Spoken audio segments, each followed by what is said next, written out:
এবার একটু জানতে চাই মিডিয়াতে আগমনের কারণ আসলে ছোটবেলা থেকে কি স্বপ্ন ছিল নাকি এমন কোনো টানাপোড়েন ছিল যার জন্য আসতে হয়েছে বা চারপাশের মানুষের ইচ্ছে ছিল? এটা কোনো টানাপোড়েনও না, কোনো স্বপ্নও না। এটা হলো যে একটা আ এক ধরনের ইন্সপিরেশন আমি পেয়েছিলাম কোনো একটা জায়গা থেকে। আমি ছোটবেলায় চট্টগ্রামে বাস করেছি। আমার বাবা রেলে চাকরি করতেন, আমি রেলের কলোনিতে থাকতাম এবং রেলে একটা ইনস্টিটিউট আছে, বজলুল ইনস্টিটিউট চট্টগ্রামে। ওটাতে সেক্রেটারি ছিলেন আমার বাবা, জেনারেল সেক্রেটারি। ওখানে নাটক হতো, প্রত্যেক মাসে নাটক হতো হুম। মঞ্চে। তা আমরা তো ৩ বছর বয়স থেকে আমি চট্টগ্রামে।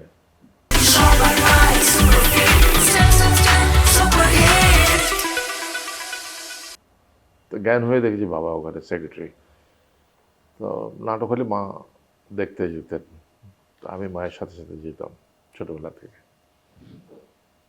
ওই যে দেখা শুরু হলো নাটক, ভাল লাগতো।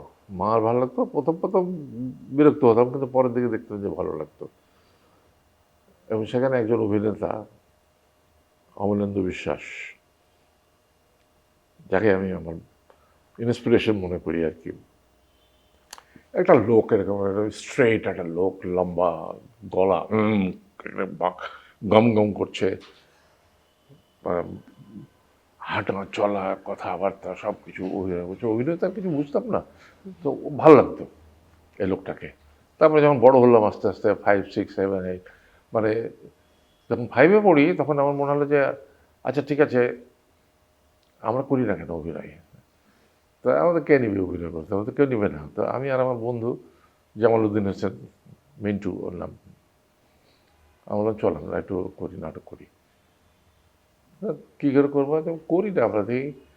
তারপরে আমার এক মামা ছিল বাসায়, মামা বললাম এরকম, হ্যাঁ করো, আমরা রিহার্সাল, আমি ডিরেকশন দেবো। মামা বলে ডিরেকশন দিলে আমরা টিপু সুলতান করলাম।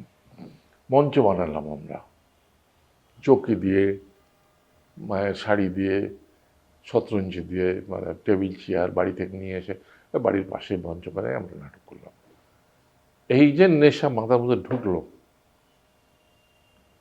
আর ছুটলো না।